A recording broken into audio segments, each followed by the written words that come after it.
ਇੱਕ ਬਹੁਤ ਹੀ ਇਮਾਨਦਾਰ ਅਤੇ ਸੱਚੀ ਸੁੱਚੀ ਸ਼ਖਸੀਅਤ ਦੇ ਮਾਲਕ ਸ਼੍ਰੀ ਕੰਵਰਪਾਲ ਸਿੰਘ ਰਾਣਾ ਪਿਛਲੇ ਦਿਨੀ ਆਪਣੇ ਸਵਾਸਾਂ ਦੀ ਪੂੰਜੀ ਨੂੰ ਖਰਚਦੇ ਹੋਏ ਪਰਮਾਤਮਾ ਦੇ ਚਰਨਾਂ ਵਿੱਚ ਜਾ ਬਿਰਾਜੇ। ਉਹਨਾਂ ਦੀ ਯਾਦ ਵਿੱਚ ਇੱਕ ਧਾਰਮਿਕ ਸਮਾਗਮ ਦਾ ਆਯੋਜਨ ਉਹਨਾਂ ਦੇ ਸਮੂਹ ਪਰਿਵਾਰ ਵੱਲੋਂ, ਜਿਨ੍ਹਾਂ ਵਿੱਚ ਰੀਨੂ ਕੌਸ਼ਲ, मीनू कौशल, गगनदीप सिंह राणा, सोनिका कौशल, मोनिका कौशल, गौरव कौशल, विजय चौहान, परवीन जायसवाल, सीमा राणा, संदीप राणा, राहुल राघव, शिवानी राणा, हर्षित कौशल, अभिनव कौशल, आयुष्मान कौशल, विभोर चौहान, सक्षम जसवाल, सुप्रिया राणा, शौर्य राघव, श्रेया राघव ਅਤੇ ਉਹਨਾਂ ਦੇ ਸਮੂਹ ਪਰਿਵਾਰ ਵੱਲੋਂ ਸ਼੍ਰੀ ਸੀਤਾਰਾਮ ਮੰਦਿਰ ਬਲਾਚੌਰ ਵਿਖੇ ਕਰਵਾਇਆ ਗਿਆ, ਜਿਸ ਵਿੱਚ ਪੰਡਤ ਜੀ ਵੱਲੋਂ ਜੀਵਨ ਅਤੇ ਮੌਤ ਦੀਆਂ ਸੱਚਾਈਆਂ ਬਾਰੇ ਚਾਨਣਾ ਪਾਇਆ ਅਤੇ ਸਭ ਸੰਗਤਾਂ ਨੂੰ ਉਸ ਪਰਮਪਿਤਾ ਪਰਮਾਤਮਾ ਦੇ ਦਰਸਾਏ ਮਾਰਗ ਤੇ ਚੱਲਣ ਦੀ ਸਿੱਖਿਆ ਦਿੱਤੀ।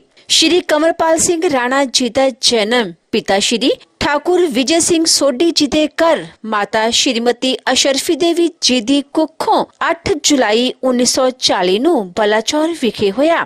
ਆਪ ਜੀ ਬਚਪਨ ਤੋਂ ਹੀ ਬਹੁਤ ਹੀ ਸੁਗੜ, ਸਿਆਣੇ ਅਤੇ ਹੋਣਹਾਰ ਪ੍ਰਤਿਭਾ ਦੇ ਮਾਲਕ ਸਨ।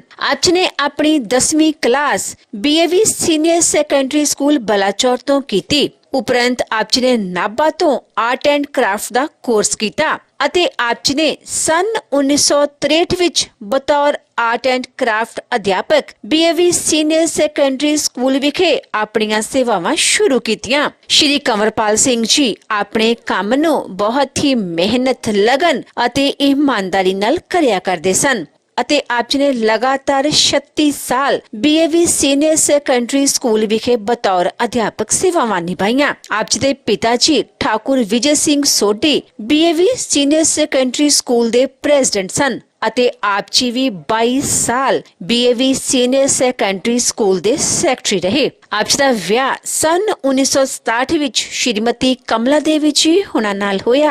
ਵਿਆਹ ਉਪਰੰਤ ਆਪ ਜੀ ਨੇ ਆਪਣੀਆਂ ਪਰਿਵਾਰਕ ਜ਼ਿੰਮੇਦਾਰੀਆਂ ਨੂੰ ਬਖੂਬੀ ਨਿਭਾਇਆ। ਆਪ ਜੀ ਦੇ ਘਰ ਬੇਟੀਆਂ ਰੀਨੂ ਕੌਸ਼ਲ, मीनू कौशल, सोनिका कौशल ਅਤੇ ਮੋਨਿਕਾ ਕੌਸ਼ਲ ਅਤੇ ਬੇਟੇ ਗਗਨਦੀਪ ਸਿੰਘ ਰਾਣਾ ਅਤੇ ਗੌਰਵ ਕੌਸ਼ਲ ਰਾਣਾ ਨੇ ਜਨਮ ਲਿਆ। ਆਪ ਜੀ ਨੇ ਆਪਣੇ ਬੱਚਿਆਂ ਨੂੰ ਖੂਬ ਚੰਗੇ ਸੰਸਕਾਰ ਦਿੱਤੇ, ਪੜਾਇਆ ਲਿਖਾਇਆ ਅਤੇ ਸਮਾਜ ਦੇ ਚੰਗੇ ਨਾਗਰਿਕ ਬਣਾਇਆ। ਅੱਜ ਆਪ ਜੀ ਦੀਆਂ ਬੇਟੀਆਂ ਆਪੋ ਆਪਣੇ ਘਰਾਂ ਵਿੱਚ ਸੁਖੀ ਵਿਆਹਤਾ ਜੀਵਨ ਬਤੀਤ ਕਰ ਰਹੀਆਂ ਹਨ ਅਤੇ ਆਪ ਜੀ ਦੇ ਦੋਨੋਂ ਬੇਟੇ ਗਗਨਦੀਪ ਸਿੰਘ ਰਾਣਾ ਅਤੇ ਰਾਣਾ ਗੌਰਵ ਕੌਸ਼ਲ ਖੇਤੀਬਾੜੀ ਦੇ ਕਿੱਤੇ ਦੇ ਨਾਲ-ਨਾਲ ਸਮਾਜਿਕ ਅਤੇ ਧਾਰਮਿਕ ਕੰਮਾਂ ਵਿੱਚ ਆਪਣਾ ਵੱਡਮੁੱਲਾ ਯੋਗਦਾਨ ਪਾ ਰਹੇ ਹਨ। ਸ਼੍ਰੀ ਕੰਵਰਪਾਲ ਸਿੰਘ ਰਾਣਾ ਪਰਮਾਤਮਾ ਦੇ ਘਰ ਪ੍ਰਤੀ ਸੱਚੀ ਸ਼ਰਧਾਵਾਨ ਸਨ। ਆਪ ਜੀ ਸ਼ਹਿਰ ਵਿੱਚ ਹੋਣ ਵਾਲੇ ਧਾਰਮਿਕ ਅਤੇ ਸਮਾਜਿਕ ਕੰਮਾਂ ਵਿੱਚ ਹਮੇਸ਼ਾ ਹੀ ਵੱਧ ਚੜ ਕੇ ਹਿੱਸਾ ਲੈਂਦੇ ਸਨ। ਸ਼੍ਰੀ ਰਾਣਾ ਜੀ ਗਊ ਭਗਤ ਸਨ ਅਤੇ ਗਊ ਮਾਤਾ ਦੀ ਸੇਵਾ ਆਪ ਜੀ ਹਮੇਸ਼ਾ ਹੀ ਤਨੋ ਮਨੋ ਅਤੇ ਤਨੋ ਕਰਿਆ ਕਰਦੇ ਸਨ। ਸ਼੍ਰੀ ਕੰਵਰਪਾਲ ਸਿੰਘ ਜੀ ਗਰੀਬਾਂ ਅਤੇ ਦੀਨ ਦੁਖੀਆਂ ਦੇ ਹਮਦਰਦ ਸਨ ਅਤੇ ਹਮੇਸ਼ਾ ਹੀ ਉਹਨਾਂ ਦੀ ਮਦਦ ਲਈ ਤਤਪਰ ਰਿਹਾ ਕਰਦੇ ਸਨ। ਸ਼੍ਰੀ ਕੰਵਰਪਾਲ ਸਿੰਘ ਜੀ ਬਹੁਤ ਹੀ ਮਿੱਠੀ ਬੋਲੀ ਦੇ ਮਾਲਕ ਸਨ ਅਤੇ ਆਪਣੀ ਮਿੱਠੀ ਬੋਲੀ ਨਾਲ ਹਰ ਇੱਕ ਨੂੰ ਆਪਣੀ ਤਰਫ ਖਿੱਚ ਲੈਣ ਦੀ ਸ਼ਕਤੀ ਆਪ ਜੀ ਵਿੱਚ ਮੌਜੂਦ ਸੀ। ਮੌਜੂਦਾ ਸਮੇਂ ਵਿੱਚ ਆਪ ਜੀ ਦੇ ਇਨ੍ਹਾਂ ਸਾਰੇ ਸੰਸਕਾਰਾਂ ਤੇ ਆਪ ਜੀ ਦਾ ਸਮੁੱਚਾ ਪਰਿਵਾਰ ਚੱਲ ਰਿਹਾ ਹੈ। ਆਪ ਜੀ ਦਾ ਸਮੁੱਚਾ ਪਰਿਵਾਰ ਬਹੁਤ ਹੀ ਮਿੱਠ ਬੋਲੜਾ ਪਰਿਵਾਰ ਹੈ ਅਤੇ ਪਰਮਾਤਮਾ ਦੇ ਭਾਣੇ ਵਿੱਚ ਰਹਿਣ ਵਾਲਾ ਪਰਿਵਾਰ ਹੈ। ਆਪ ਜੀ ਦੇ ਬੱਚੇ ਬਹੁਤ ਹੀ ਨੇਕ ਹਨ, ਸੰਸਕਾਰੀ ਹਨ ਅਤੇ ਸਮਾਜ ਵਿੱਚ ਸ਼ਲਾਘਾਯੋਗ ਸਥਾਨ ਰੱਖਦੇ ਹਨ।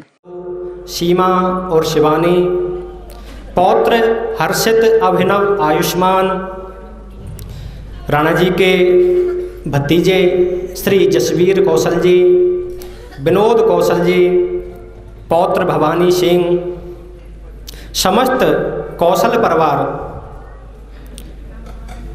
आज उनकी फूल बगिया के पुष्प हैं और आगे अगर मैं बात करूं कि मृत्यु यह इस जीवन में इस पृथ्वी लोक पर जो भी प्राणी आया, जिसने जन्म लिया, उसको एक दिन मृत्यु निश्चित प्राप्त होती है। जैसे एक दिन रात्रि का जोड़ा है, सुख दुख का जोड़ा है, पति पत्नी का जोड़ा है, ऐसे ही जन्म और मृत्यु का भी जोड़ा है। जन्म लिया तो मृत्यु अवश्य आती है, तो क्यों ना हम जीव, मृत्यु जो है वो अकाट्य है, कटने वाली नहीं, मिटने वाली नहीं, मृत्यु सत्य है, तो जीव को क्यों ना कुछ ऐसा इस पृथ्वी पर आकर के कर्म करके जाए कि उसका जीवन ये लोक और परलोक दोनों ही सुधर जाए और मुक्ति को प्रदान हो, मोक्ष को प्रदान हो जाए। ऐसा जीव को यहाँ कर्म करना चाहिए आकर के। परंतु प्राणी जैसे ही माँ के गर्भ से जीव की उत्पत्ति होती है, जन्म होता है, तो पृथ्वी पर आकर ही वह नारायण की मोहमाया में भ्रमित हो जाता है। नारायण की जो मोहमाया है वो बड़ी ही भ्रमित जीव को कर देती है, जकड़ लेती है, पकड़ लेती है। जीव जैसे ही जन्म लेके पृथ्वी पर माँ के गर्भ से बाहर आता है, तुरंत ही वो अपने में यह मेरा है, इसी में फंस जाता है। यहीं आकर पृथ्वी पर आकर ही वह यहाँ संबंध बनाता है, माता पिता का संबंध, बहन भाई का संबंध, परिवारी जनों का संबंध। और जैसे जैसे जीव प्राणी यहाँ संबंध बढ़ाता है, वैसे वैसे उसको यहाँ ये संसार जो है ये एक दुख का खजाना है, यहाँ दुख प्राप्त होता रहता है। और भूला हुआ है जीव का जन्म लेना।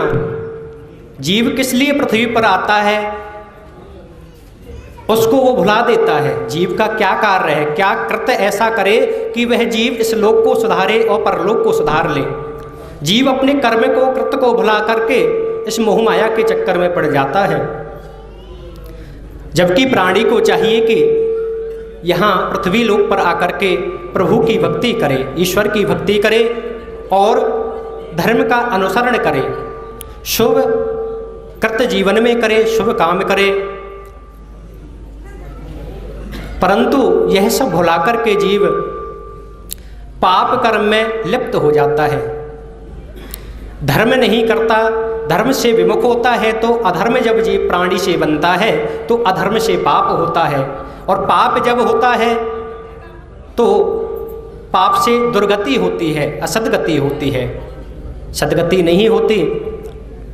इसलिए जीव को यहाँ धर्म का अनुसरण करते हुए अपना जीवन जीना चाहिए, परमात्मा की भक्ति करनी चाहिए, प्रभु की भक्ति करनी चाहिए। जो ये मनुष्य जीवन है ये बड़ा ही अनमोल है। मनुष्य जीवन सरलता से नहीं मिलता है। बड़े भाग मानुष तन पावा। जो मानुष आज शरीर हमको प्राप्त हुआ ये बड़े ही भाग्य से प्राप्त होता है। बड़ी ही दुर्बलता से मनुष्य जीवन जीव को प्राप्त होता है। 84 लाख योनियों की गणना है। जीव 84 लाख योनियों में भ्रमण करता हुआ, घूमता हुआ, जन्म लेकर के मृत्यु को प्राप्त होता हुआ, तब जाके इस मनुष्य जीवन को उसको प्रदान होता है। 84 लाख योनियों में जब मनुष्य का पुण्य पुंज एकत्रित होता है, संचित होता है, तब जाके मनुष्य जीवन मिलता है। और मनुष्य जीवन पाकर भी अगर हम शुभ कृत्य नहीं कर पाए, अपने जीवन को भी नहीं सफल बना पाए, इस लोक को और परलोक को नहीं सुधार पाए, तो मनुष्य कहलाना भी, मनुष्य भी उसको नहीं कह सकते। मनुष्य और पशु में एक बात का अंतर होता है। पशु योनियों में 84 लाख योनियां जितनी हैं, उनमें एक योनि, बस एक मनुष्य योनि ऐसी है जिसमें कि हम परमात्मा को प्राप्त कर सकते हैं और इस जीवन मरण के चक्कर से छूट सकते हैं। पुनरपि जननम पुनरपि मरणम। बार बार जीव जन्म लेकर के बार बार मृत्यु को प्राप्त होता है, तो क्यों ना इस चक्कर से छूट जाए, कुछ ऐसा कृत्य करे।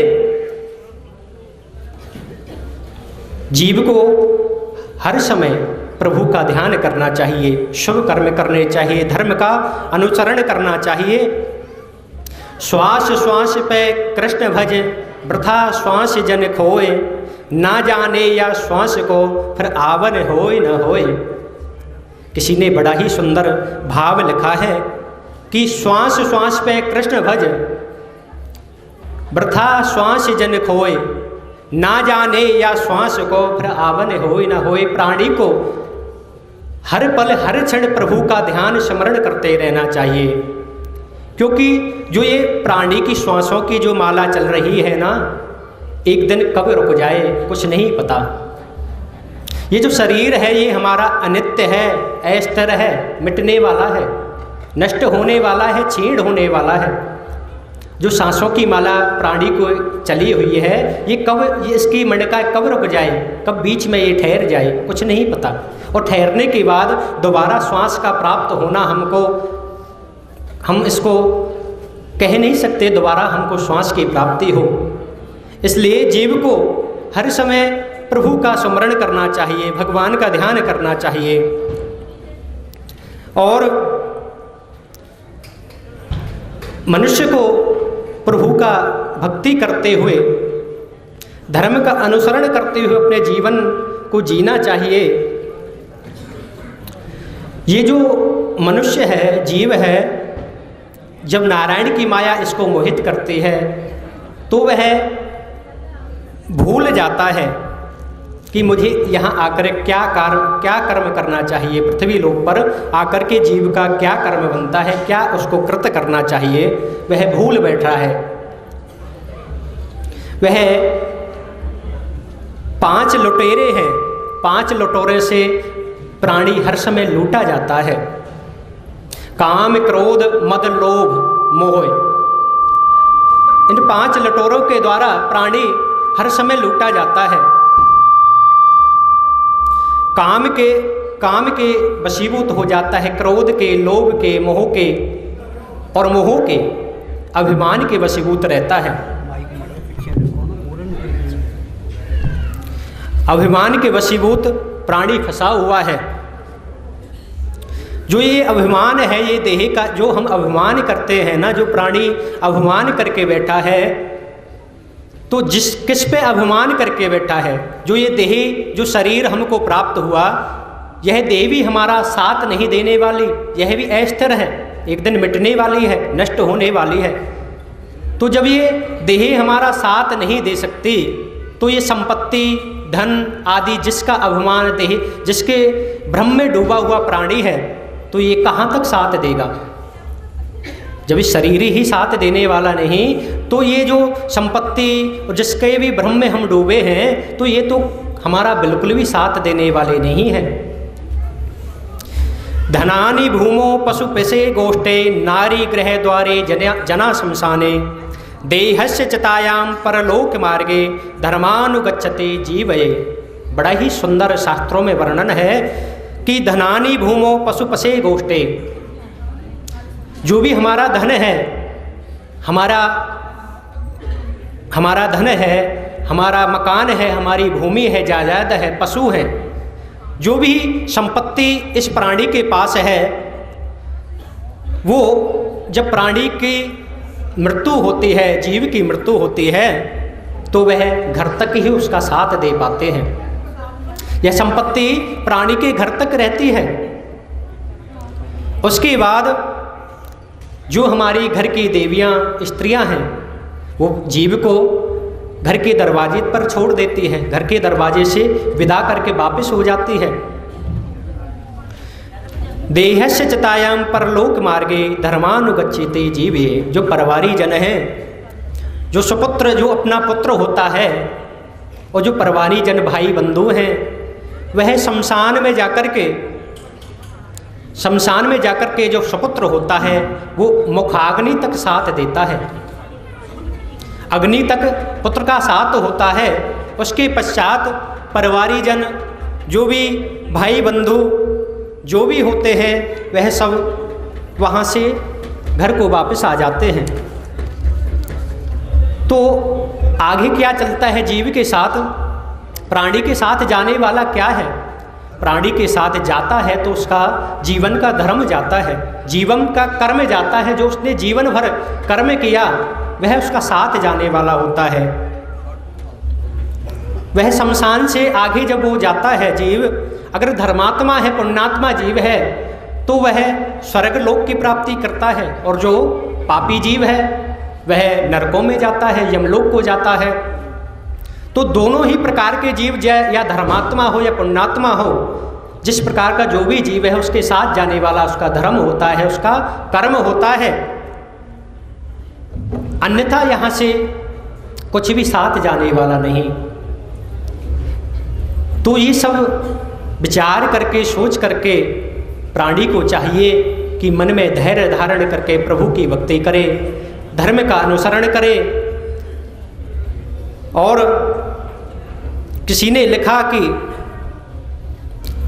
जाएगा जब यहाँ से कुछ भी न पास होगा, 2 गज कफन का टुकड़ा तेरा लिबास होगा। जब प्राणी जाता है यहाँ से तो कुछ भी साथ लेके नहीं जाता। जो कफन है ना, उसमें कोई जेब लगा हुआ नहीं कि यहाँ हम संपत्ति को भर के ले जाएं। कितना भी एकत्रित कर ले, कितना भी जीव यहाँ संचित कर ले, परंतु साथ जाने वाला नहीं। जाएगा जब यहाँ से कुछ भी न पास होगा, 2 गज कफन का टुकड़ा तेरा लिबास होगा। सिर्फ 2 गज कफन का टुकड़ा प्राणी को मिलता है।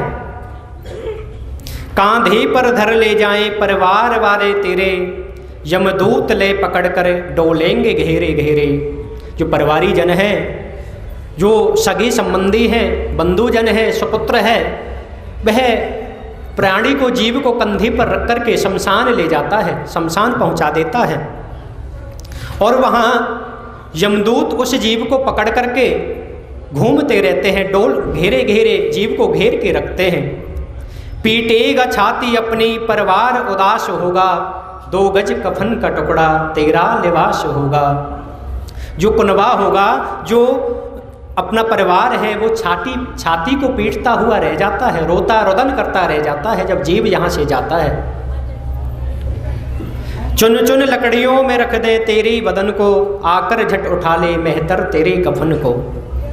जो एक सुंदर सी काया है ना, इस काया के देह के अभिमान में जो प्राणी फंसा हुआ है ना, इस काया को छोड़ करके, इस शरीर को छोड़ करके जब प्राणी जाता है तो इस शरीर की 3 गति होती है। मनुष्य के, जीव के शरीर की 3 गति हो जाती है मृत्यु के पश्चात।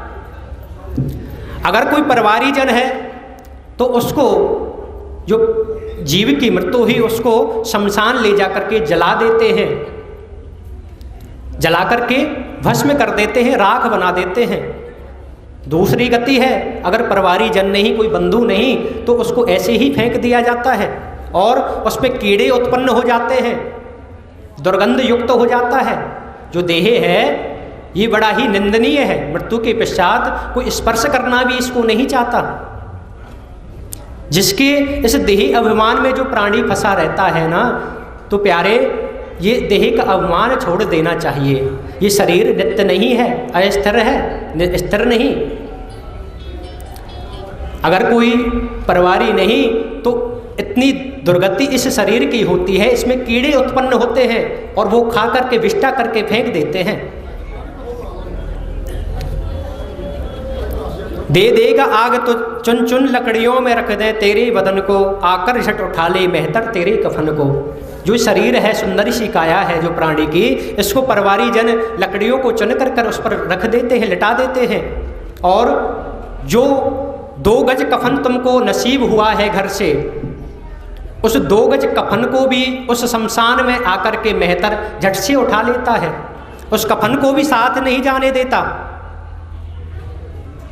दे देगा आग तुझ में बेटा जो खास होगा, 2 गज कफन का टुकड़ा तेरा लिबास होगा। जिसके लिए जीवन निकाल देता है प्राणी, जिस पुत्र के लिए पूरा जीवन निकाल देता है कमाने में, शुभ अशुभ कर्म करके धन को संचय करने में, वही सुपुत्र उस चिता में आग दे देता है, मुखाग्नि दे देता है, वही जला के राख कर देता है।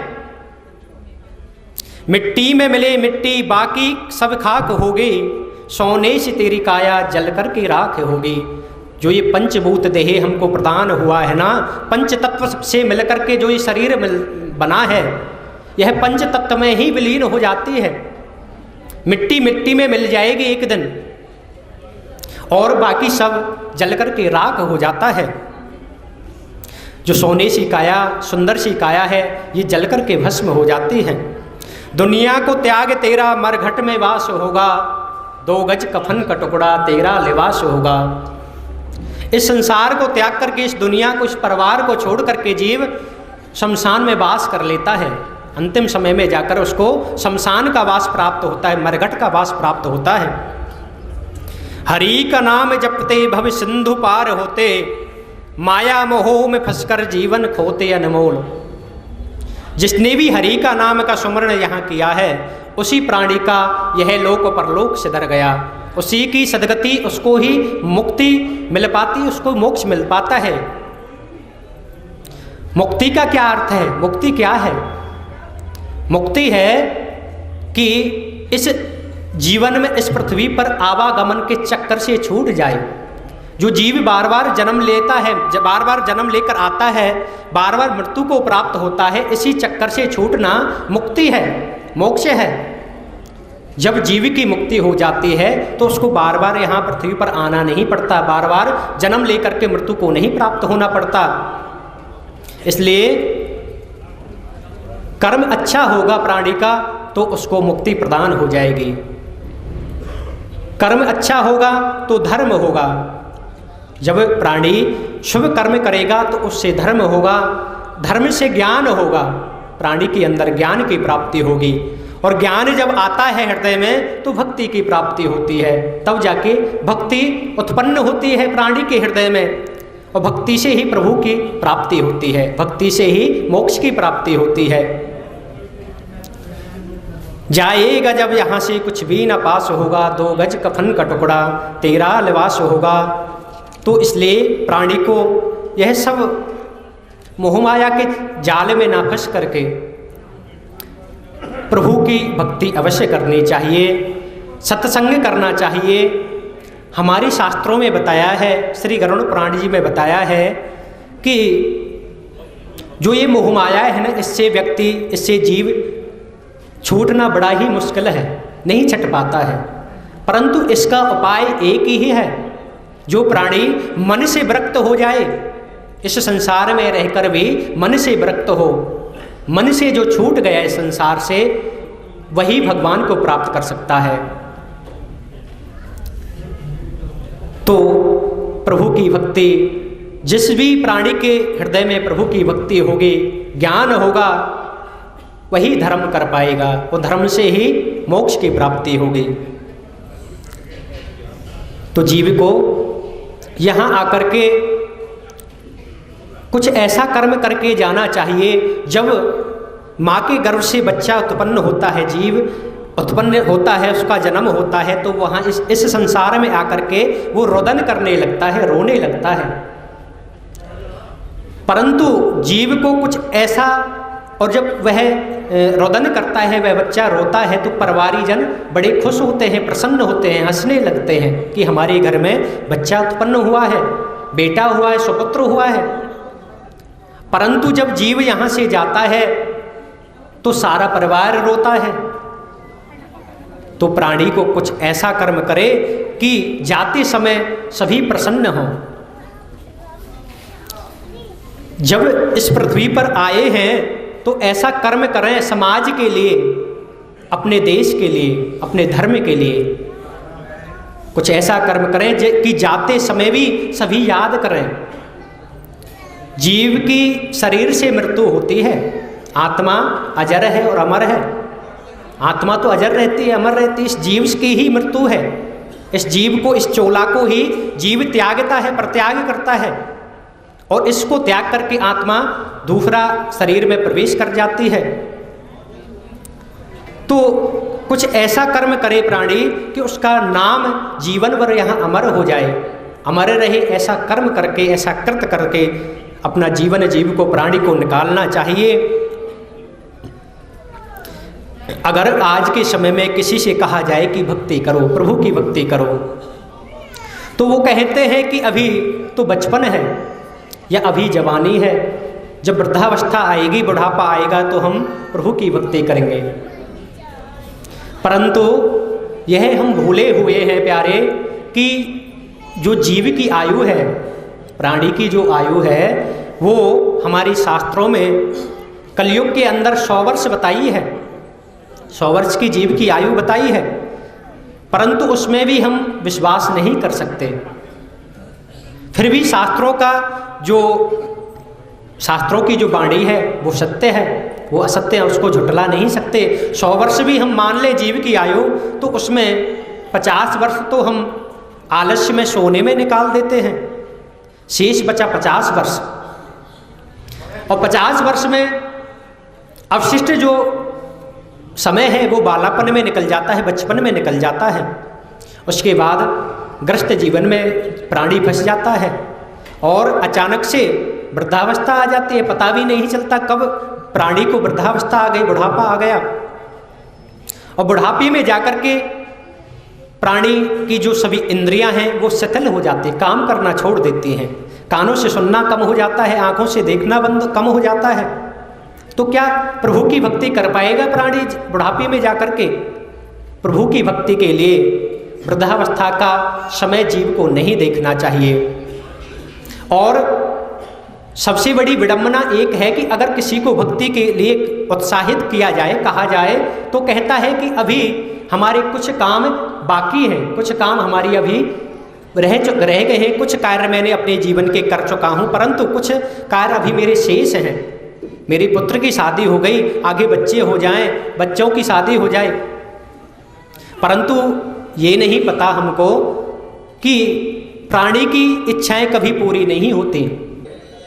जिस भी पुत्र के ऊपर माता पिता का छाया है वह सबसे अमीर है, सबसे बड़ा धनवान वही पुत्र है जिसके माता पिता का सर के ऊपर छाया बनी हुई है। कहने को सब ऊपर वाला देता है, पर खुदा का ही एक रूप पिता का शरीर है। टूटा हुआ फूल खुशबू दे जाता है, बीता हुआ पल यादें दे जाता है। हर शख्स का अपना अंदाज होता है जीने का, कोई जिंदगी में प्यार तो कुछ प्यार में जिंदगी दे जाता है। माँ बाप का वो प्यार जो किसी और से नहीं मिल सकता। बच्चों के लिए, परिवार के लिए जो माता पिता का प्यार है वो हम किसी और से प्राप्त नहीं कर सकते। माता पिता का वो प्यार है जो किसी से मिलना बड़ा ही दुर्लभ है। माँ की गोद और पिता का सर पे हाथ वो सुकून देता है जो संसार के किसी कोने में भी परिवार को नहीं मिल पाता, पुत्र को नहीं मिल पाता। इन्हीं शब्दों के साथ पुनः स्वर्गीय कंवरपाल राणा जी की आत्म शांति के लिए परमपिता परमेश्वर से प्रार्थना करते हैं कि उनकी आत्मा को शांति प्रदान हो। पितरों से प्रार्थना है कि वो अपनी पंक्ति में उनको सम्मिलित करें और परिवार के ऊपर हमेशा अपना वरद हस्त जीवन भर अपना बनाए रखें। यह है उनसे प्रार्थना। इन्हीं शब्दों के साथ मैं आगे राणा जी की आत्म शांति के लिए श्री गरुड़ पुराण जी का पाठ विगत चल रहा था, तो उसको पूर्णता की तरफ ले जाता हुआ श्री गरुड़ पुराण जी की फलश्रुति को आपको श्रवण कराता हूँ। श्री गरुड़ पुराण जी जो है, गरुड़ पुराण जी में 16 अध्याय हैं, जिनके अंदर श्री गरुड़ जी और नारायण भगवान का वार्तालाप है। नारायण से गरुड़ जी बार बार प्रश्न करते हैं इस जीव के लिए, इस प्राणी के लिए, कि इस प्राणी का उद्धार कैसे हो सके, कैसे हो, इसको मुक्ति किस प्रकार मिले, क्या ऐसा कृत्य करे जीवन में कि इसको मुक्ति मिल जाए। इसी के ऊपर श्री गरुड़ पुराण जी की रचना वेद व्यास जी महाराज ने की है और कथा सूत जी महाराज ने गाई है। फिर गरुड़ जी के मुख से हम तक, आप तक ये पहुंच पाई, तो फलश्रुति की तरफ हम चलते हैं।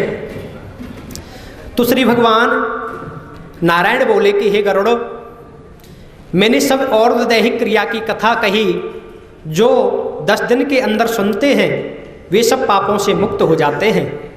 जो 10 दिन के अंदर श्री गरुड़ पुराण जी को श्रवण करते हैं वो सभी पापों से मुक्त होते हैं। पितरों का यह आमुष्मिक कर्म मुक्ति पुत्र की मनोकामनाओं को कहने वाला परलोक तथा इस लोक में सुखदायक है। जो नास्तिक नराधम और दैहिक नहीं करते उनका जल ना पिए। गरुड़ पुराण जी में नारायण कहते हैं कि गरुड़, जो भी नास्तिक लोग होते हैं, जो भगवान में कभी आस्था नहीं रखते, जो पुत्र अपने माता पिता का और दैहिक क्रिया नहीं करता, उसके घर का जल भी पान नहीं करना चाहिए, जल भी नहीं पीना चाहिए, क्योंकि वह मदिरा के तुल्य है, वह शराब के समान है, मदिरा के तुल्य है, इसमें संदेह नहीं। देवता तथा पितर उसके घर को नहीं देखते। जो पुत्र अपना पितरों में भक्ति ना रखता हो, पितरों का श्राद्ध ना करता हो, पितृ तर्पण ना करता हो, या माता पिता के जिन्होंने और दैहिक क्रिया ना की, ऐसा जो घर है, ऐसे जो पुत्र का घर है, उसको कभी देवता भी नहीं देखते हैं। उनके कोप से पुत्र पौत्र दुर्गति को प्राप्त हो जाते हैं, और पितरों के क्रोध से जो भी परिवार है, जो भी वंश है, वो नष्ट हो जाता है, दुर्गति को प्राप्त हो जाता है। ब्राह्मण, क्षत्रिय, शूद्र या अन्य हो जो प्रेत क्रिया नहीं करते, उनको चांडाल के समान जानना चाहिए। हमारे 4 वर्ण हैं, ब्राह्मण, क्षत्रिय, वैश्य, शूद्र। चारों वर्णों में पितृभक्ति महत्वपूर्ण बताई है। चारों वर्णों में पितरों की भक्ति करनी चाहिए। जो भी चारों वर्णों में पितरों की प्रेत की क्रिया नहीं करता है, वह चांडाल के समान है। प्रेत कल्प को जो सुनता या सुनाता है, वे दोनों पाप से मुक्त होकर के दुर्गति को नहीं प्राप्त होते। जो माता पिता के मृत होने पर गरुड़ पुराण सुनता है, उसके माता पिता मोक्ष प्राप्त करते हैं, और वह पुत्र संतति वाला, बड़ा ही वंश वाला होता है। जिससे ना गरुड़ पुराण, ना गया श्राद्ध, ना वृक्षोत्सर्ग, ना मासिक वार्षिक श्राद्ध किया, उसको पुत्र कैसे कहा जाए? जिसने अपने माता पिता के लिए कभी गया का श्राद्ध ना किया, गया जाके श्राद्ध ना किया, वृक्षोत्सर्ग ना किया हो, गरुड़ पुराण जी का पाठ ना कराया हो, या मासिक वार्षिक श्राद्ध जिसने नहीं किया, तो वह पुत्र कहलाने के योग्य नहीं होता, सत्पुत्र कहलाने के योग्य नहीं। उस पुत्र को कैसे कहा जाए? वह 3 ऋण से कैसे मुक्त हो सकता है? इस जीव पर 3 ऋण हमेशा बने रहते हैं, जिसमें पितृ ऋण होता है। पितृ ऋण से मुक्ति पाने के लिए पितरों की भक्ति करनी चाहिए। पितरों के लिए पितृ तर्पण, पितरों का श्राद्ध, गया श्राद्ध आदि कर्म करना चाहिए। अपने माता पिता के तारण में कैसे समर्थ होगा? इसलिए सब प्रयत्न से गरुड़ पुराण सुनने से धर्म, अर्थ, काम तथा मोक्ष प्राप्त होता है। जो भी गरुड़ पुराण जी का पाठ श्रवण करता है, उससे धर्म मिलता है, काम मिलता है, और मोक्ष की प्राप्ति होती है, और सब दुख नष्ट हो जाते हैं। पुण्य कारक, पवित्र करने वाला, पाप नाशक यह गरुड़ पुराण सुनने वालों की इच्छा को परिपूर्ण करने वाला है। सर्वदा सुनना चाहिए। इसके सुनने मात्र से ब्राह्मण विद्या का ज्ञाता, जो ब्राह्मण वंश में जो पितरों की भक्ति करता है और श्री गरुड़ पुराण जी का पाठ को श्रवण करता है, तो उस ब्राह्मण को विद्या का ज्ञाता, विद्या का ज्ञान उत्पन्न होता है। और क्षत्रिय वंश में जो पितरों की भक्ति करता है, वह जमींदार होता है, उसका वंश बहुत बड़ा होता है, जमींदार होता है। वैश्य वंश में वह बड़ा ही संपत्तिवान होता है, धनवान होता है, जो पितरों की भक्ति करता है। और शूद्र वंश में पातक से पवित्र हो जाता है। सुनने के बाद गरुड़ पुराण के पाठ करने वाले को पूर्वोक्त शय्यादान आदि दें, अन्यथा सुनने का फल प्राप्त नहीं होता। गरुड़ पुराण जी के बाद में जब पूर्ण हो जाए तो शय्यादान करना चाहिए। पहले गरुड़ पुराण जी की पूजा करके वस्त्र, अलंकार, गौदान, दक्षिणा आदि से सादर वाचक की पूजा करें। बहुत पुण्य की इच्छा हो तो अन्नदान, सोने का दान, अधिक भूमि दान, भक्ति से पाठ करने वाले की पूजा करें। कथा कहने वाले की पूजा करने मात्र से निसंदेह मेरी पूजा हो जाती है। स्वयं नारायण कहते हैं गरुड़ पुराण में कि जो भी कथावाचक की पूजा करते हैं या गरुड़ पुराण जी की पूजा करते हैं, तो उस पूजा से ही, पूजा करने से निसंदेह मेरी पूजा होती है, मैं उसको स्वीकार कर लेता हूँ। उसके संतुष्ट होने से निसंदेह मैं संतुष्ट हो जाता हूँ। इति श्री गरुड़ पुराणे श्रवण फल समाप्त। बोले नारायण भगवान की जय। श्री गरुड़ पुराण भगवान की जय। स्वामी जय दीनानाथ हरे, भक्ति जनों के कटे दास जनों के, अवे गुण वंशी वाला दूर करे। ओम जय जगदीश हरे, जो ध्यावे फल पावे, दुख विने से स्वामी, दुख विने से मन का, सुख संपत्ति घरे, श्याम सुंदर घरे आवे काष्टि मीटे तने का। ओम जय से हरे माते पिता तुम्हें मेरे शरण पर। स्वामी शरण गाहूँ मैं किसे की तुम्हें बिने और न दूजा। प्रभु बिने और न दूजा आश करूँ मैं जिसे की। ओम जय से हरे तो मैं पूर्ण परमात्मा तो मैं अंतर। स्वामी तो मैं अंतरयामी पारे ब्रह्म परे में ईश्वरे पारे ब्रह्म जगदीश्वर तो मैं सभी के स्वामी। ओम जय से हरे तो मैं पूर्ण परमात्मा तो मैं अंत। स्वामी तो मैं अंतरयामी पारे ब्रह्म परे ईश्वरे पारे ब्रह्म जगदीश्वर तो मैं सभी के स्वामी। ओम जय जगदीश हरे तो मैं करुणा के सागर तो मैं पालन। स्वामी तो मैं पालन करता मूर्ख खले का मी में सेवक प्रभु स्वामी कृपा करो भरता। ओम जय जगदीश हरे तो मैं हो एक अगोचर सबके प्राणपति। स्वामी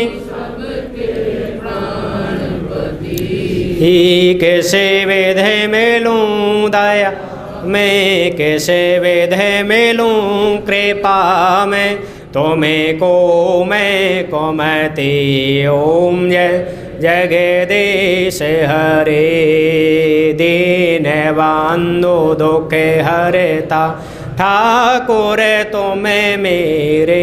स्वामी रक्षक तुम्हें मेरे अपने हाथ। ओ दयावनी शरण लगाओ द्वार पड़ा मैं तेरे। ओम जय देश हरे विषय विकार मिटाओ पाप हरो देवा। स्वामी देवा श्रद्धा भक्ति श्रद्धा प्रेम जगाओ संतन की सेवा।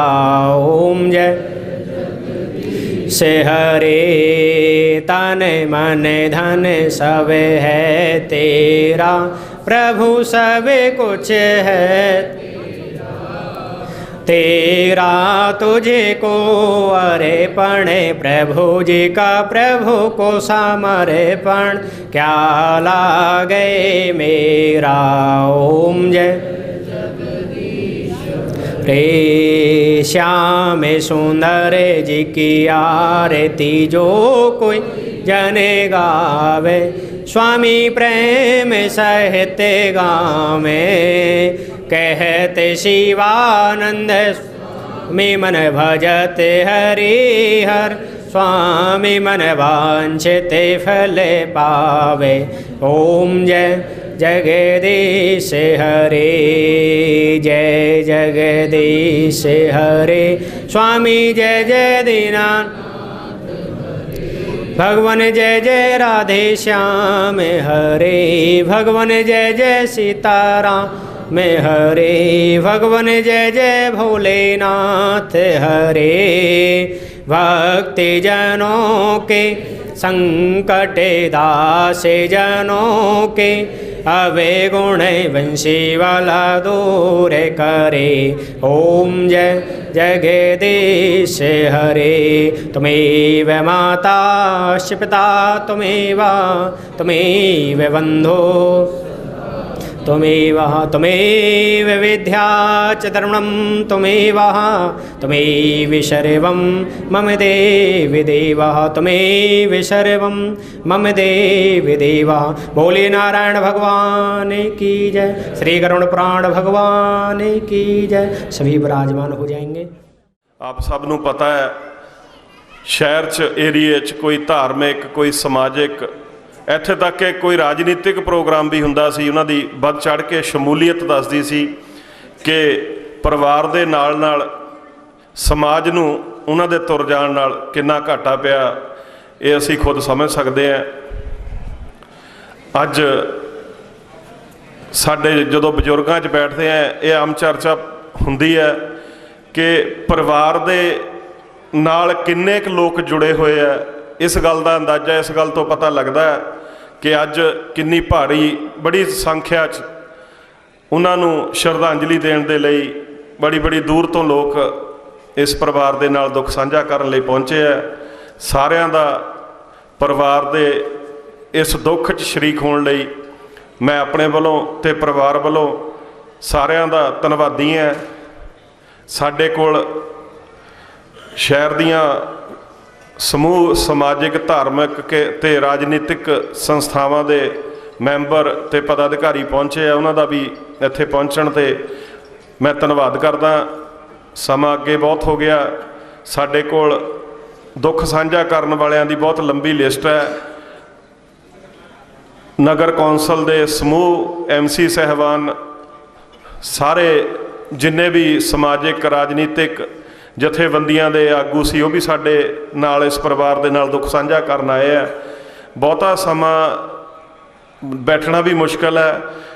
मैं बेनती करदा 2 मिनट लई साडे दरम्यान मैडम वरिंदर कौर जी थांदी 2 मिनट लई आण ते परिवार नूं दिलासा देण। ਅਤੇ ਬਿਆਸ ਗੱਦੀ ਤੇ ਬਿਰਾਜਮਾਨ ਸਾਡੇ ਪੰਡਤ ਮਹਾਰਾਜ ਜੀ, ਅੱਜ ਬਹੁਤ ਦੁੱਖ ਦੀ ਘੜੀ ਹੈ ਕਿ ਸਾਡੀ शहर की एक जानी मानी हस्ती साडे तो विछड़ के उस परमात्मा के चरणों च विलीन हो गई। जिस तरह हैप्पी जी दसते सी कि मास्टर जी किसी भी उस गल के मुहताज नहीं है कि उन्होंने बारे कोई बहुत बड़ा व्याख्यान किया जाए, क्योंकि वो अपने आप में एक संस्था सन और इलाके का हर इंसान उन्होंने बारे जानता।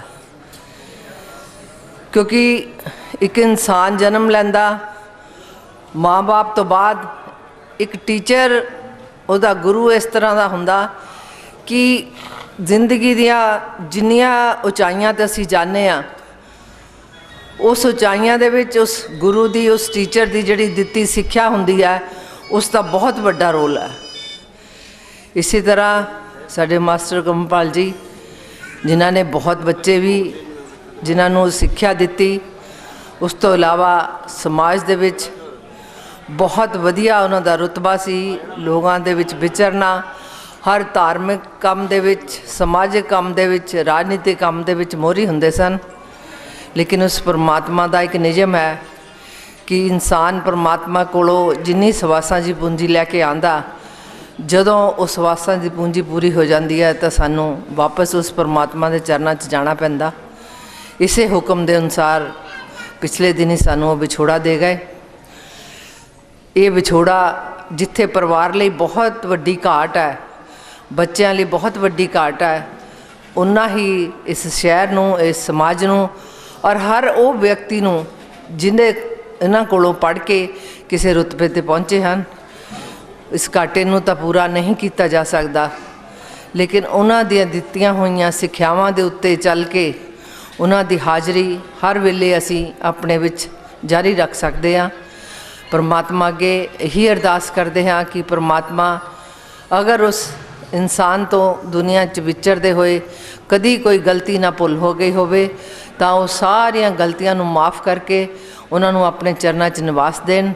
पिछे बच्चों नूं, परिवार नूं, समाज नूं, इलाके नूं इस भाणे नूं मनन दा बल बख्शण और उन्हां दे सपुत्रा नूं, उन्हां दे परिवार नूं ਜੋ ਪੂਰਨੇ ਉਹ ਪਾ ਕੇ ਗਏ ਹਨ ਉਹਨਾਂ 'ਤੇ ਚੱਲਣ ਦਾ ਬਲ ਦੇਣ, ਔਰ ਜੋ ਕੰਮ ਅਧੂਰੇ ਛੱਡ ਗਏ ਹਨ ਰਲ ਕੇ ਸਾਰੇ ਉਹਨਾਂ ਕੰਮਾਂ ਨੂੰ ਪੂਰੇ ਕਰੀਏ।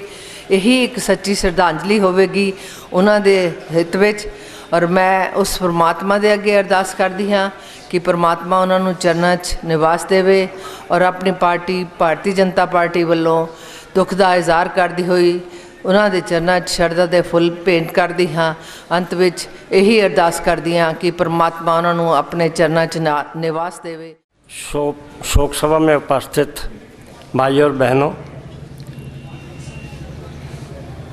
वैसे तो मैडम थांदी जी ने सब कुछ बता दिया, लेकिन मैं तो यही सोच रहा था कि मैं कंवरपाल जी के साथ एक साथ जिस डेस्क पर बैठा रहा, एक साथ खेलते रहे, एक साथ पढ़ते रहे, आज उसको श्रद्धांजलि देने का भी मुझे मौका परमात्मा ने दिया। कैसी विचित्र अवस्था है। ज़्यादा समय ना लेता हुआ मैं तो 2 लफ्ज़ों में बात ख़त्म कर दूंगा कि मास्टर जी एक अच्छे स्टूडेंट थे, क्योंकि मेरे वो क्लास फेलो थे, इसलिए मुझे पता वो एक अच्छे स्टूडेंट थे। और उसके बाद वो एक बेस्ट टीचर का भी उन्होंने रोल किया। और जो आजकल उनका रोल था उसके बारे में बताऊंगा। वो बीएवी स्कूल के आजकल जो कमेटी है उसके सेक्रेटरी थे, तो वहाँ पर भी उनका जो रोल था, वो इस बार कह रहे थे कि बीएवी स्कूल के स्थापना का 100वां वर्ष होने को है।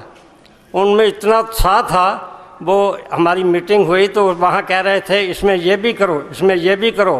मतलब उनको इतना चाव था कि ये 100 वर्ष जो है हमने बहुत ढंग से और बहुत अच्छे ढंग से मनाना है। तो रामायण जी में है, मिलत एक दारुण दुख देही।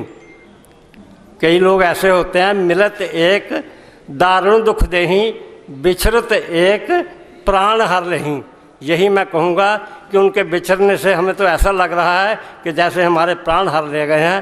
तो यही मेरी उनके प्रति श्रद्धांजलि है। ज़्यादा समय ना लेता हुआ धन्यवाद। ਕਰਨਲ ਜਸਮੇਰ ਸਿੰਘ ਜੀ, ਜਸਵੀਰ ਰਾਣਾ ਜੀ ਤੇ ਵਿਨੋਦ ਰਾਣਾ ਜੀ ਵੀ ਪਰਿਵਾਰ ਦੇ ਹੀ ਸਦੱਸਿਆ, ਉਹ ਵੀ ਪਰਿਵਾਰ ਦੇ ਨਾਲ ਦੁੱਖ ਸਾਂਝਾ ਕਰਨ ਲਈ ਪਹੁੰਚੇ ਆ, ਉਹਨਾਂ ਦਾ ਵੀ ਧੰਨਵਾਦ। ਤੇ ਹੁਣ ਮੈਂ ਬੇਨਤੀ ਕਰਦਾ ਸਾਡੇ 'ਚ ਕਾਮਰੇਡ ਬਲਵੀਰ ਜੀ ਜਾੜਲੇ ਤੋਂ, ਉਹ ਵੀ ਪਹੁੰਚੇ ਆ। ਗਰੜ ਪ੍ਰਾਣ ਦੀ ਹਾਜ਼ਰੀ 'ਚ ਬੈਠੇ ਦੁਖੀ ਭੈਣ ਦੇ ਭਰਾਓ, ਰਿਸ਼ਤੇਦਾਰ ਸਾਹਿਬਾਨ, ਮਿੱਤਰ ਦੋਸਤ, ਰਾਣਾ ਪਰਿਵਾਰ, ਬਲਾਚੌਰ ਸਾਰੇ, ਚੋਲਟੇ ਵਾਲੇ ਸਾਰੇ, ਅੱਜ ਇਸ ਦੁੱਖ ਦੀ ਘੜੀ ਦੇ ਵਿੱਚ ਮਾਸਟਰ ਕੰਵਰਪਾਲ ਜੀ ਨੂੰ ਅਸੀਂ ਸ਼ਰਧਾ ਦੇ ਫੁੱਲ ਭੇਟ ਕਰਨ ਆਏ ਹਾਂ। ਪਿਛਲੇ ਦਿਨਾਂ 'ਚ ਗਗਨਦੀਪ ਰਾਣਾ ਜੀ ਕੋਲ, ਗੌਰਵ ਜੀ ਕੋਲ ਅਫਸੋਸ ਕਰਨ ਆਏ। ਇਨੀ ਜਾਣਕਾਰੀ ਵਿਸ਼ੇਸ਼ ਤੌਰ 'ਤੇ ਮਾਸਟਰ ਜੀ ਹੋਣੇ ਬਾਰੇ ਸਾਰੀ ਦੱਸੀ।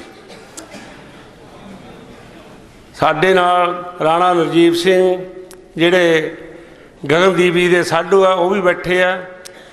ਇਹਨੇ ਜਿਸ ਦਿਨ ਮੈਨੂੰ ਫੋਨ ਕੀਤਾ ਤੇ ਮਾਸਟਰ ਸਦੀਵੀ ਵਿਛੋੜਾ ਦੇ ਗਏ, ਮੈਂ ਸ਼੍ਰੀ ਅਨੰਦਪੁਰ ਸਾਹਿਬ ਮੀਟਿੰਗ ਕਰਾਉਣ ਗਿਆ ਸੀ ਇਲੈਕਸ਼ਨ ਸੰਬੰਧੀ। ਮੈਂ ਕਿਹਾ ਵੀ ਮੇਰੇ ਤੋਂ ਤਾਂ ਮੁਸ਼ਕਿਲ ਪਹੁੰਚ ਹੋਣਾ। ਫਿਰ ਮੈਂ ਅਫਸੋਸ ਲੈ ਆਇਆ। ਜਿੱਥੋਂ ਤੱਕ ਮਾਸਟਰ ਦੀ ਗੱਲ ਹੈ, ਮਾਸਟਰ ਜੀ ਬਹੁਤ ਪੱਕੀ ਸ਼ਖਸੀਅਤ ਸੀ। ਜਿੱਥੇ ਲੋਕਾਂ ਨਾਲ ਪਿਆਰ ਕਰਦੇ ਸੀ, ਐਜੂਕੇਸ਼ਨ ਟੀਚਰ ਰਹੇ, ਉੱਥੇ ਬੱਚਿਆਂ ਨੂੰ ਪੜ੍ਹਾ ਕੇ ਕਈ ਅਫਸਰ, ਵੱਡੇ ਵੱਡੇ ਅਫਸਰ ਲੱਗੇ ਹੋਏ ਤੇ ਜਿਹੜੇ ਬੱਚੇ ਸੀ ਪੜ੍ਹਾਏ ਜਿਨ੍ਹਾਂ ਨੂੰ। ਇਸ ਪਰਿਵਾਰ ਦਾ ਮਾਸਟਰ ਸਤਪਾਲ ਜੀ ਵੀ ਯਾਦ ਆਉਂਦੇ ਆ, ਰਿਸ਼ਤੇਦਾਰੀ ਸਾਡੀ। ਇਹਨਾਂ ਦੇ ਪਰਿਵਾਰ ਦੇ ਨਾਲ 45 ਸਾਲ ਤੋਂ ਮੇਰਾ ਆਉਣਾ ਜਾਣਾ। ਜਦੋਂ ਸਾਡੇ ਸਾਥੀ RK ਆਰੀਆ ਕਾਲਜ ਪੜ੍ਹਦੇ ਸੀ ਉਦੋਂ ਦਾ ਹੀ ਹੈ। ਮਾਸਟਰ ਸਤਪਾਲ ਜੀ, ਮਾਸਟਰ ਕੰਵਰਪਾਲ ਜੀ मैं इन्होंने बहुत नेड़े हो के तक्या। मेरा तो विचार है कि लखां चों एक इंसान होएगा मास्टर कंवरपाल के मुताबिक, लखां चों किसी ने अज तक विरोध नहीं, किसी ने उच्ची नहीं बोले, किसी ने तंग नहीं किया, किसी ने नाराज नहीं किया। जिस दिन मैं अफसोस से बैठण आया, राणा शिवदेव जी ने मैनू फोन पर दसिया भई असी एक अफसोस से बैठे सी, बजुर्गों के 10वें ते मास्टर कमलजीत पाल मेरे को बैठे सी, बहुत अखीरले शब्द उन्हें वर्णन किए तो उन्होंने बेचारे ने बुखार चढ़िया। उस दिन असी उसकी खबर भी लै गए राणा शिवदेव जी। इस करके जिथों तक इस परिवार का लोगों नाल प्यार का संबंध है, दुख की घड़ी दे विच बहुत वड्डी गिणती लोग आए अफसोस लई, दुख घटदा। जे विआह की खुशी विच लोग वड्डी गिणती इकट्ठे होण ते खुशी वधदी है। अज इस सोगमई समय ते समा नहीं इजाज़त दिंदा जिथे मैं कांग्रेस पार्टी मार्क्सवादी वालों, स्टेट कमेटी वालों, जिले वालों शरदा दे फुल भेंट करने ते नगर राणा परिवार वालों, नगर जाड़ले वालों एक्स सरपंच के तौर पर मास्टर जी नूं बहुत शरदा दे फुल भेंट करते हैं। तो मैं चाहना कि मास्टर जी बारे, इस परिवार बारे जिन्ना का मैनूं ज्ञान है, घंटिया बधी असीं बोल सकते हैं, पर समा इजाजत नहीं दिता जाता।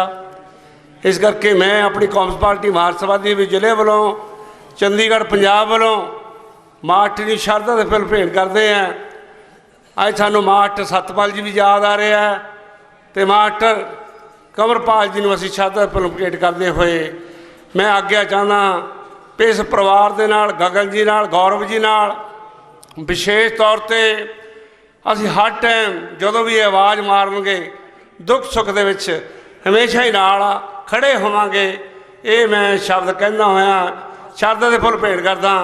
बहुत बहुत धन्नवाद, धन्नवाद, धन्नवाद। परिवार वालों हथ जोड़ के बेनती है कि बाहर लंगर जो लगाया गया है, लंगर जरूर छक के जान। कोई भी रिश्तेदार सका संबंधी बिना लंगर तो ना जान। ਅੱਜ ਤੁਸੀਂ ਇੰਨੀ बड़ी तादाद परिवार ਦੇ ਨਾਲ दुख ਸਾਂਝਾ करने लिए आए हैं। ਅਸੀਂ ਉਚੇਚੇ तौर पर सारे ਦਾ ਧੰਨਵਾਦ ਕਰਦੇ ਹਾਂ। दूसरे ਇੱਥੇ अलग-अलग ਜਥੇਬੰਦੀਆਂ ਦੇ, ਚਾਹੇ ਧਾਰਮਿਕ ਜਥੇਬੰਦੀਆਂ ਹੈ, ਸਮਾਜਿਕ ਗਠਬੰਧਨ ਹੈ, ਚਾਹੇ ਰਾਜਨੀਤਿਕ ਗਠਬੰਧਨ ਦੀਆਂ ਸਾਡੀਆਂ ਪਾਰਟੀਆਂ ਦੇ ਆਗੂ ਸਾਹਿਬਾਨ ਬੈਠੇ ਹੈ। ਬੁਲਾਰਿਆਂ ਦੀ ਲਿਸਟ ਬਹੁਤ ਲੰਬੀ ਸੀ, ਪਰ ਅਸੀਂ ਜਿਨ੍ਹਾਂ ਨੂੰ ਸਾਰਿਆਂ ਨੂੰ ਟਾਈਮ ਨਹੀਂ ਦੇ ਸਕੇ ਉਹਨਾਂ ਤੋਂ ਵੀ ਸਾਰੇ ਤੋਂ ਮਾਫੀ ਮੰਗਦੇ ਹੋਏ ਤੇ ਸਾਰੇ ਮਿੱਤਰ ਸੱਜਣਾਂ ਦਾ, ਰਿਸ਼ਤੇਦਾਰਾਂ ਦਾ ਇੱਥੇ ਆਉਣ 'ਤੇ ਬਹੁਤ ਬਹੁਤ ਧੰਨਵਾਦ ਕਰਦੇ ਹਾਂ।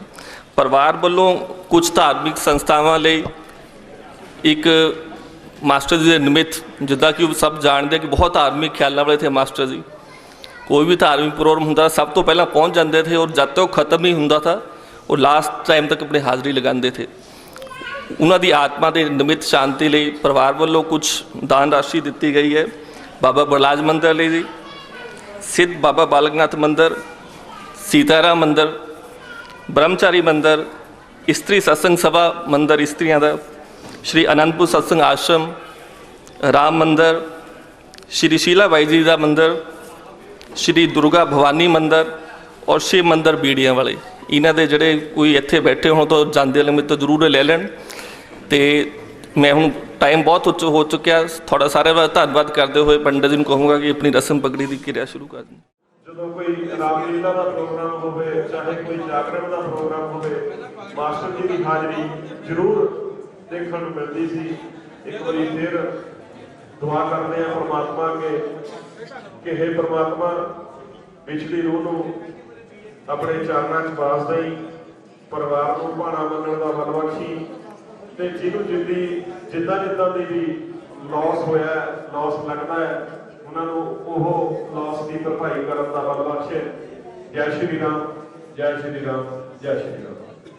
ਬੇਨਤੀ ਹੈ ਕਿ ਲੰਗਰ ਤੋਂ ਬਿਨਾਂ ਨਾ ਕੋਈ ਵੀ ਮੇਰਾ ਵੀਰ ਰਿਸ਼ਤੇਦਾਰ ਲੰਗਰ ਤੋਂ ਬਿਨਾਂ ਨਾ ਜਾਵੇ। ਪਰਿਵਾਰ ਵੱਲੋਂ ਹੱਥ ਜੋੜ ਕੇ ਬੇਨਤੀ ਹੈ। ਧੰਨਵਾਦ।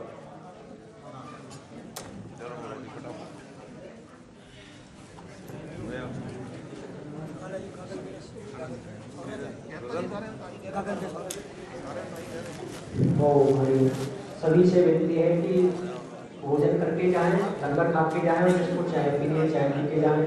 ऐसे बिना भोजन के कोई भी यहाँ से ना जाए।